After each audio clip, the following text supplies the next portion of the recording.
Hello, this is Mark Smith with Family Tree Counseling Associates. It's a beautiful sunny morning here at the end of March in the winter in Indiana that just won't end.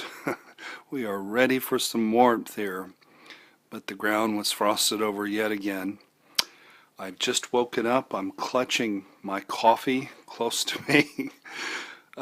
We are going to discuss 12 keys to healing a broken heart. And I understand that this video, Mr. Polly's chasing the cats, that this video is geared to people that are maybe currently in pain. And I know a lot of you aren't suffering from broken hearts just this now, but you have in the past. And there will be times in the future when you will suffer from a broken heart. So it's a normal human condition, and there are ways to make it worse, and there are ways to work your way through it. So here are 12 things I've noticed in my work as a therapist for 26, 27, 28 years that have helped me work with people and get them to the other side of their grief. So number one, the first thing, if you have a broken heart, especially related to romantic love and marriage, is a paradigm shift. Because when you're experiencing that, let's say you've been left, your spouse informs you that they do not love you anymore, that they're going to be leaving the marriage, and then later you discuss that he is living with his coworker. Well, the normal feeling is to feel a bit like a freak, and to feel not good enough, and to feel, humiliated, and like it's like you did something wrong. And the paradigm shift is, don't see it as a bad thing. Okay, I know that sounds a little crazy. Don't see it, the broken heart, as abnormal. It's normal. Almost everybody gets their heart broken. There's a song along those lines. It's not registering right now, but I think it was an old 60s song. See this as a sign of strength, because if you're able to really feel your pain, that's exactly what it is. If you're a weak person and you're not able to face your reality, you'll go on a drunken bender where you'll wake up from your bender months later, or you'll jump into a new relationship. You'll find ways to medicate yourself so you don't have to really feel your broken heart. So see it as a sign of strength, see it as normal, see it as inevitable. Marriage was created to break your heart. And I don't have a lot of time to elaborate on that, but I've talked about it in a lot of my other videos. Marriage was designed to make you friggin' miserable. So the paradigm shift is, now it's really making you friggin' miserable, which is what marriage was designed to do. It was designed to tear down your defenses, which is the beginning of a growth process in you, the beginning of an adventure. The second key to healing a broken heart, I'm not trying to get people to sign up or anything, but it really is vital that you enlist the services of a really especially good therapist who understands grief, certainly somebody who understands marriage, Don't go to a therapist who'll sit there and agree with you as to what a jerk your soon-to-be ex-husband is. That ain't going to help you. You can get that from your friend down at the bar, for free, except the drinks. Whether or not your spouse is a jerk is pretty much irrelevant. The important thing is, why'd you pick him and why'd you keep him? And why didn't you see this coming? Better figure that out. So these basketball teams involved in the NCAA tournament, I've got 2 games today I'm fired up to watch. I can still win my pool. They are centered around coaches. The important figure on those teams isn't the players. The players come and go, but the coach builds the program over time. It was said of the great football coach Don Shula that he can take his and beat yours, and then he can turn around and take yours and beat his. The key factor is the coach, and if your heart is just smushed and crushed and you don't understand why it happened to you, the best investment you can make into your life would be to enlist the services of an especially talented and helpful therapist. The third key to healing is somebody needs to turn the lights on. And by turning the lights on, I mean to help you have the key insights to figure out who you are and how and why your heart got broken. That might be this aforementioned therapist. It might be a book. It might be a talk with a friend. I had a fellow this week who sat down with a good friend over a drink, and the friend gave him brilliant advice. And then my client contacted me to run it past me, and I said, you got a good friend there who told you the truth. So whoever turns the lights on, it's time to get the light turned on, because if you're walking around in the dark, you're going to bang your shins on the furniture, and you're going to take a bad situation and make it worse. You got to understand who you are, where you came from, and if anybody it feels has victimized you, you need to figure out how you let that happen. Because nobody can victimize you without your full cooperation and complacency. Which brings me to my next point. You've got to shift out of a victim mentality. A victim mentality is cancer. It is going to take something that is on a scale of 1 to 10, a 2, not very much. But if you feel victimized, it can crank it up to an 8. I mean, it makes you a sour person. It causes you to harbor hatred, and worst of all, it keeps you from knowing what's true about yourself. It robs you of the ability to know what's true about yourself, which is what the relationship pain was there to provide for you to begin with. I encourage folks that have been through relationships that have ended is, let's sift through the ashes like a fire investigator would sift through the ashes of a house that's burned down. Let's find out if it was arson or, if a spark, came off of a toaster. I mean, let's find out how this thing happened, and we'll study it. But one thing is for sure, there are no bad guys and there are no victims. If all you learn is your spouse was a jerk, guess what? Next guy's going to be just as big of a jerk. If you figure out that because you were wounded in a certain way by one or both of your parents, and that person tends to be your type, because we can go through and pick 3 boyfriends that were like that guy plus this husband, well, then we're on to something.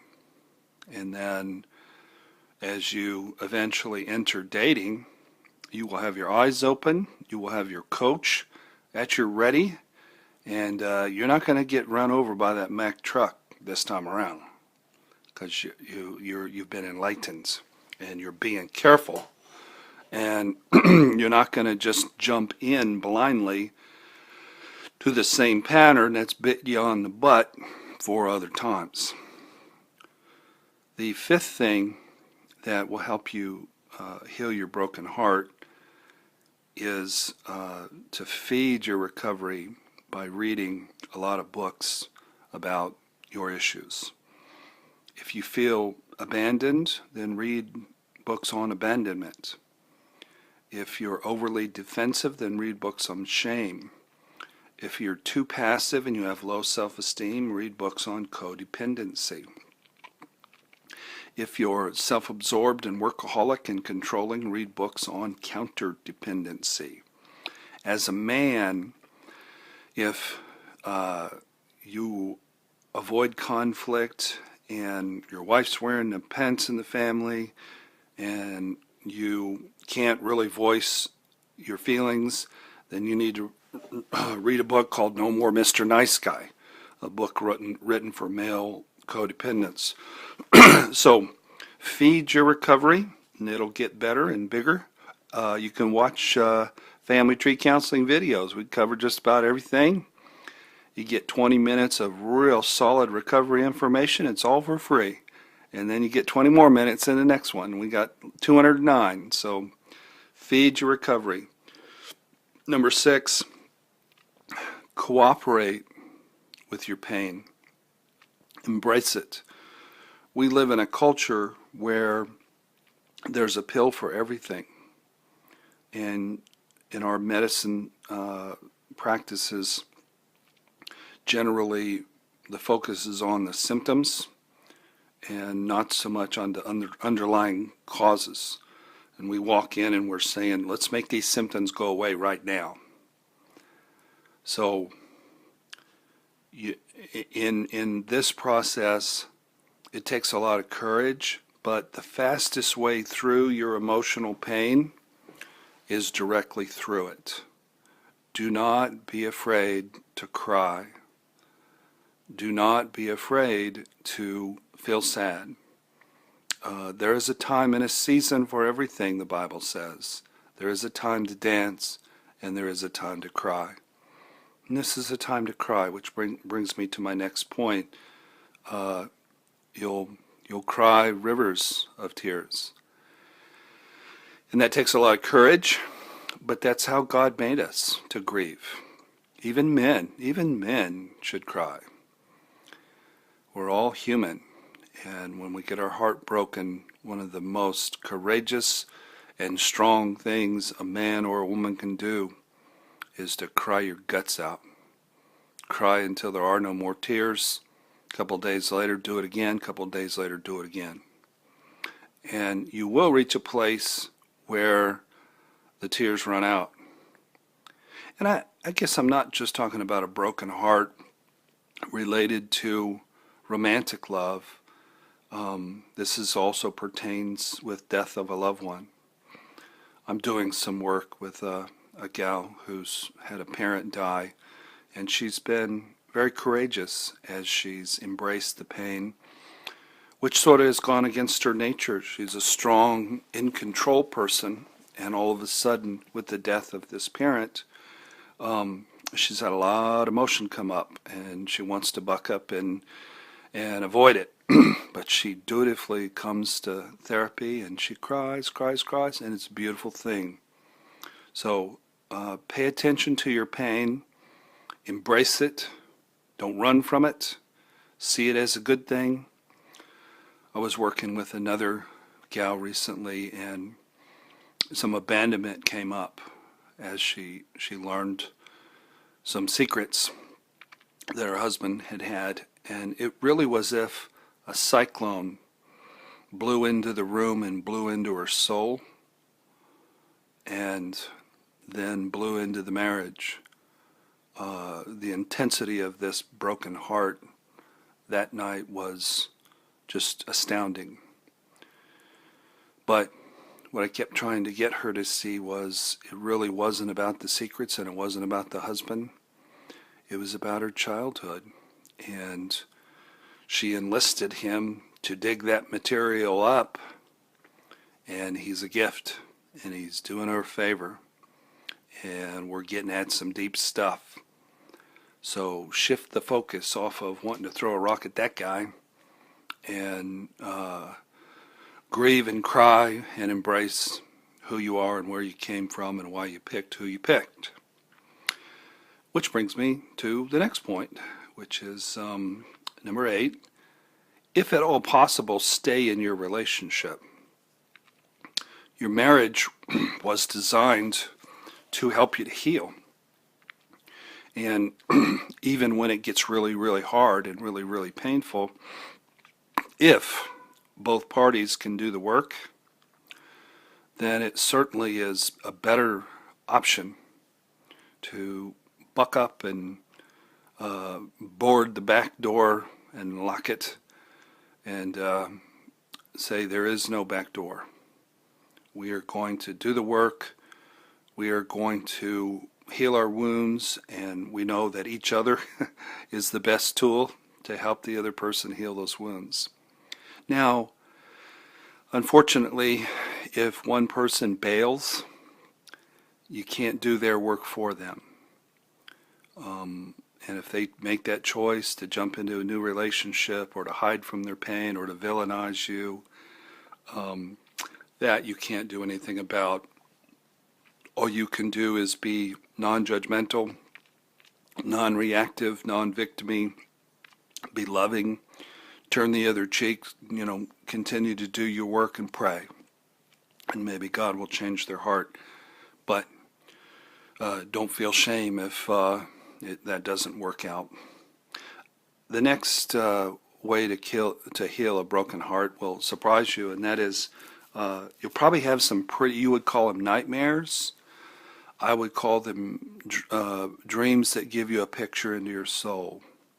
And you'll be waking up a lot at 3 and 4 in the morning, either by a dream or just by your sadness and your shock.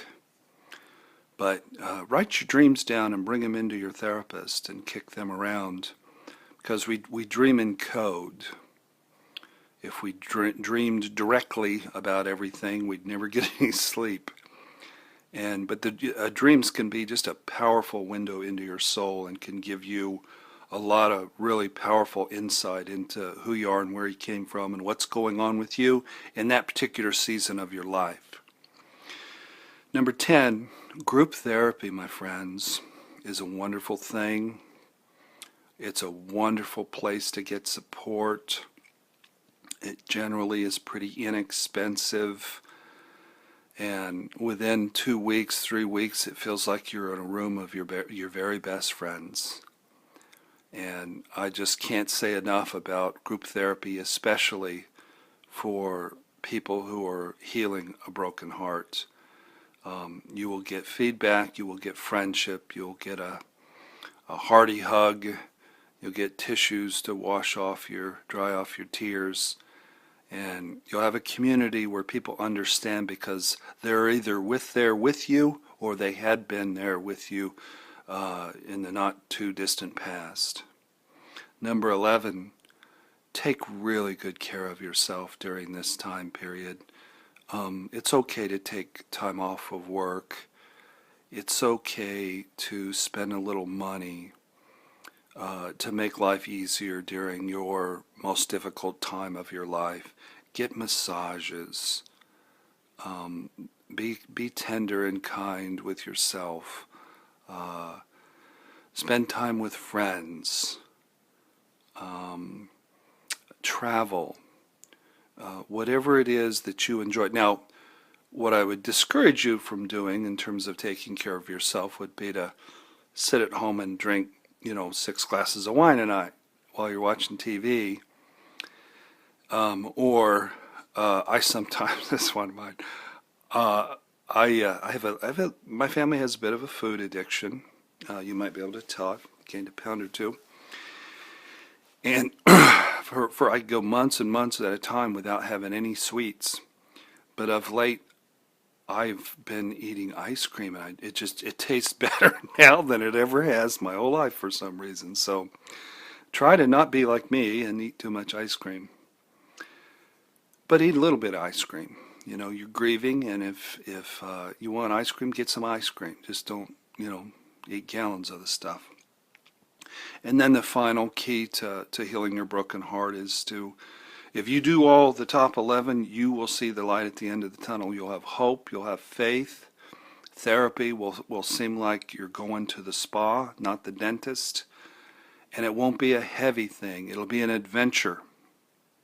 And what I tell married couples in midlife who've gone through hell and have done work, I say, your best years are ahead of you, and they're coming here pretty quick, because you're going to have a roadmap that you've never had before, and you're going to be fighting a lot less than you ever did before, because you're going to understand your issues. You've got time, you've got some money, you've got your health. It's going to be good times, blessed times. And for single people, I say the same thing. Yeah, you're divorced. Yeah, this is hard, but you're going to heal so much and learn so much that when you get back in the game, you are going to attract a healthier partner. You're going to have the skills to build something solid. You're not going to blow something up and make, big messes. The reason your future is healthier it's because of the sincerity and the depth of your recovery process. So I feel your pain. I've had my heart broken for various reasons, and it's a good thing. It's where we grow the most. That's where we heal the most. And it's a sign of great courage for you to face off with your feelings and do the work. So thank you for watching today. If you haven't signed up for our channel, Family Tree Counseling, encourage you to subscribe to that. Also, I have 6 books on various topics on our website, familytreecounseling.com, that include a book on abandonment that's really good if you're in a relationship where there's a lot of jealousy and drama and fighting. Very good book for that. I have a book on recently released book on shame that's a lot easier to read than the famous book on shame. And I have a pretty best-selling book on fair recovery. And I also have a book on counter dependency. So thank you for watching. Take really good care of yourself. Know that you're normal. Know that your tears are a gift. And you, my friend, have a bright future, because you're doing the work and you're showing the courage. Thank you.